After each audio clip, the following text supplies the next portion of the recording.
Eilish, who has around 55 million Instagram followers and might just be the coolest person on social media, is getting candid about how even she can't handle the internet trolls.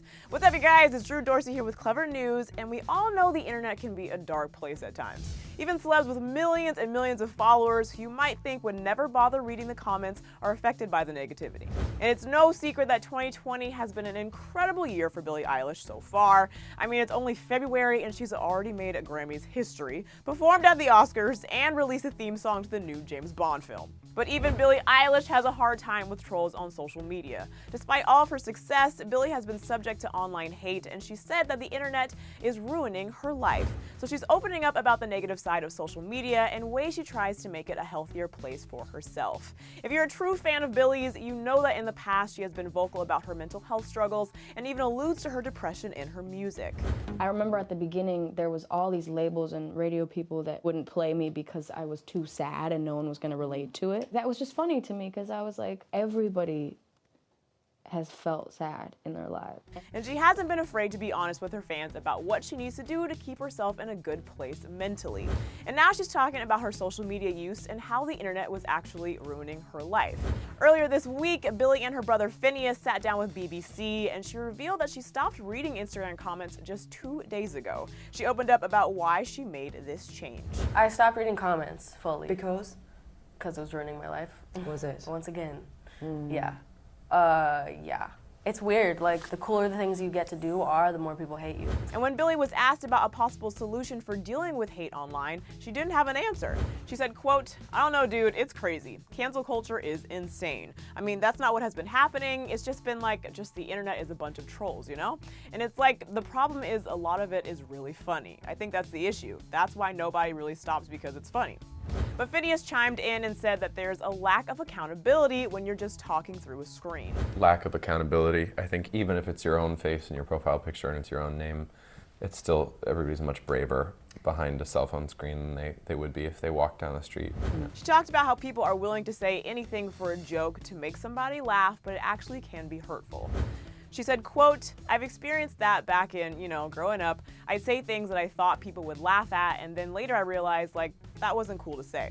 Phineas got even more introspective and talked about how some people may feel like they have no public voice and that it's just a fight over who can be louder. He said, quote, "You feel like your voice is very quiet, even though on platforms like Twitter and Instagram, it can reach them directly. So I think you might see someone who's like a famous celebrity, and you might think, sticks and stones, nothing I can say is going to actually be, potent to them, but it all is. It's all very equal online." And when it comes to reading the comments, Billie revealed that she actually was reading the comments in the past up until a couple days ago. Billie said, quote, "It's insane that I even have been reading comments up until this point. I should have stopped long ago. It's just the problem is I've always wanted to stay in touch with the fans and keep talking to them, and people have ruined that for me."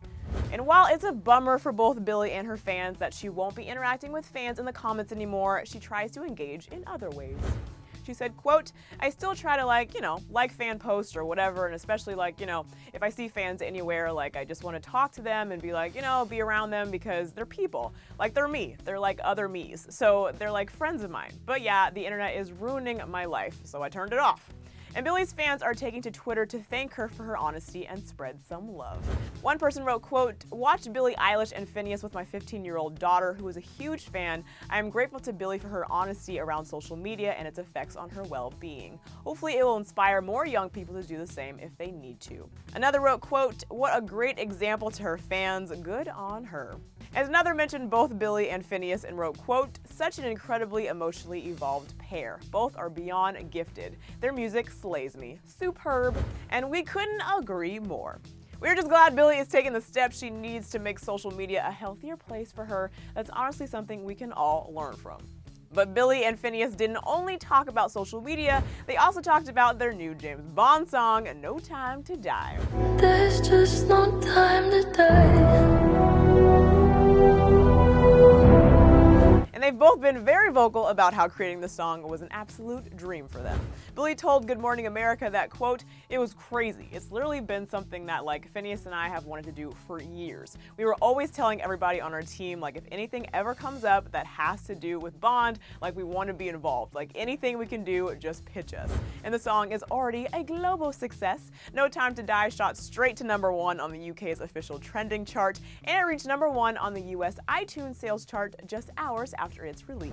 And with the past few Bond theme songs winning Oscars, Billie is now getting some Oscar buzz for next year. Adele's song Skyfall, accompanying the movie with the same name, and Sam Smith's Writings on the Wall, released for the film Spectre, both won for Best Original Song at the Academy Awards. So it's definitely possible that there's an Oscar nomination in Billie's future. But I want to know what you guys think about all of this. Are you loving Billie's new James Bond theme song? And what do you think about Billie not reading the comments anymore on social media? Do you like when your favorite celebs are open about their mental health and personal struggles? Let me know down in the comment section below. After that, be sure to subscribe to our channel and hit that bell so you never miss a notification when we post. And then click right over here for even more Clevver. And make sure to check out today's DHR later today, because we've also got all the tea on what Justin Bieber said about Billie Eilish over the weekend. Thank you so much for watching, you guys. I'm your host, Drew Dorsey, and I'll see you next time.